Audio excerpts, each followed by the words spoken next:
வதக்கின அப்புறம் தக்காளி நம்ம கட் பண்ணி வச்சுருக்கிற தக்காளி அதை அப்படியே அதில் போட்டுருவோம்.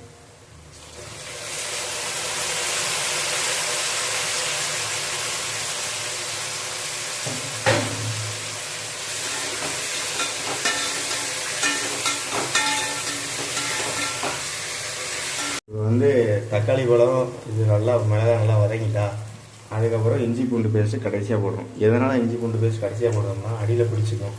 இப்போ போட்டால் அந்தளவுக்கு அடியில் பிடிக்காது, அதனால தான் லாஸ்ட்டாக போடுறோம் இஞ்சி பூண்டு பேஸ்ட்.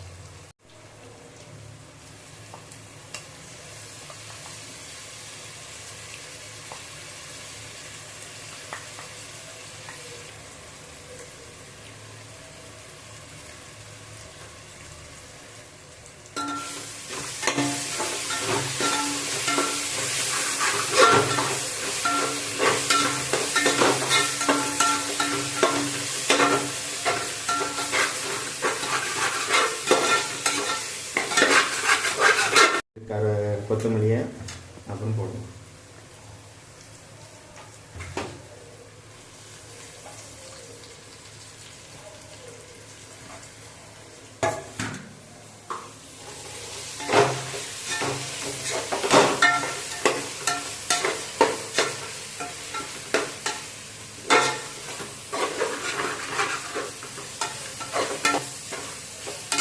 வதக்கிற பிறகு கொஞ்சம் முட்டைப்பொடி மிளகாத்தூள் போடணும்.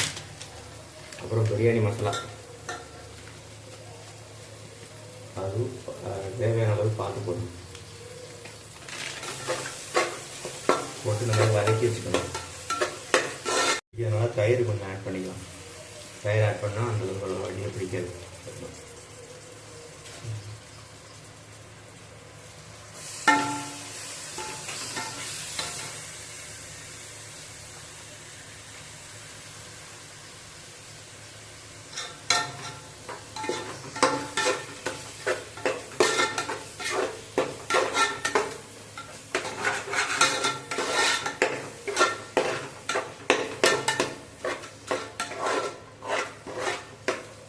ஒரு 1.5 ஸ்பூன் போட்டுக்கணும் தேவையான அளவு. விரைவி வச்சுருந்த அந்த இதை இப்போ ரெடி ஆகிடுச்சு, அதில் போடணும்.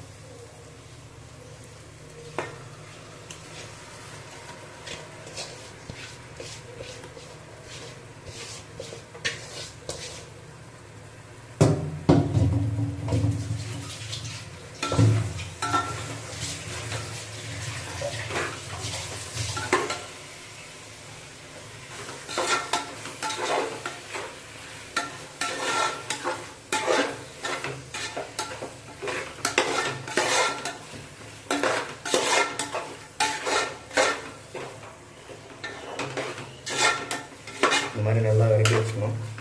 நல்லா வடிகட்டிக்கணும். பாஸ்மதி அரிசி இது நல்லா கொஞ்சம் வேக விடுற மாதிரி நல்லா வேக விட்டால் நல்லா செட் ஆகும். நல்லா சிக்கன் வதங்கிட்டான்னு செக் பண்ணணும். வதங்கிட்டு அப்படின்னா நல்லாயிருக்கும்.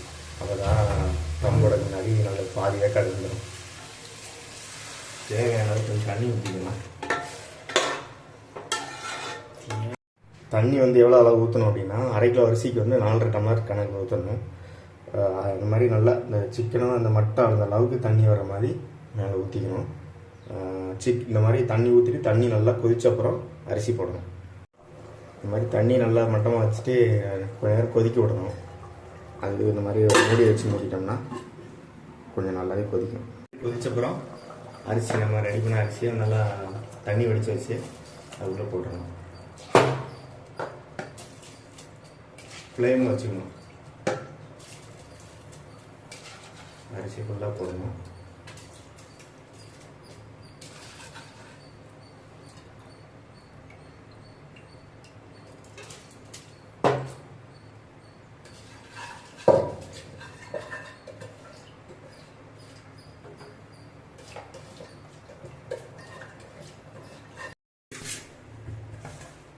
கொத்தமல்லி கொஞ்சம் இருக்குது, அந்த கொத்தமல்லியும் கொஞ்சம் போட்டுக்கணும். அதுக்கப்புறம் நெய் 10 ரூபா நெய்யில் ஏற்கனவே ஒரு நெய் ஊற்றிட்டோம். இப்போ 2வது ஒரு நெய் கடைசியாக ஊற்றிக்கணும். ஃபஸ்ட்டு வதக்கு முன்னாடி ஒரு நெய் ஊற்றணும். கடைசியாக எல்லாம் முடிஞ்ச அப்புறம் ஒரு நெய் பாக்கெட் ஊற்றிக்கணும். அரிசி எல்லாம் போட்ட அப்புறம் அரிசி நல்லா இந்த மாதிரி நல்லா கொதிச்சுட்டு இருக்கோம். கொஞ்சம் தண்ணி வற்றின அப்புறம் நம்ம வந்து இந்த மாதிரி ஒரு தோசைகள் எடுத்துக்கலாம். தோசைகள் எடுத்துகிட்டு தோசைகள் வந்து இந்த மாதிரி இதில் ஹை ஃப்ளேமில் ஒரு 5 நிமிஷம் வைக்கணும்.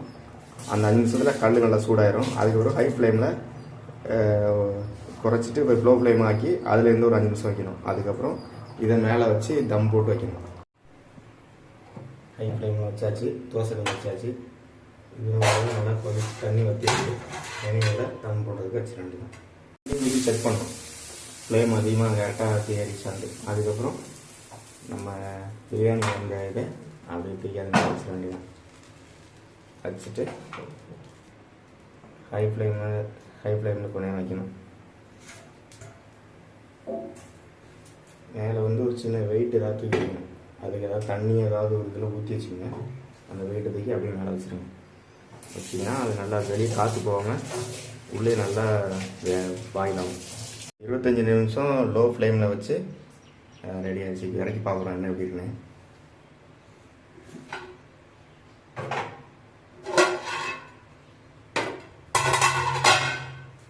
சூப்பரான பிரியாணி ரெடி ஆகிடுச்சு.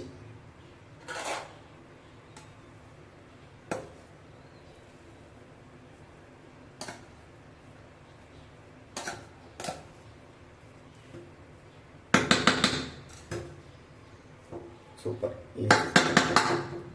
எளிதான முறையில் செய்து முடித்தாச்சு. வாங்க பார்க்கலாம்.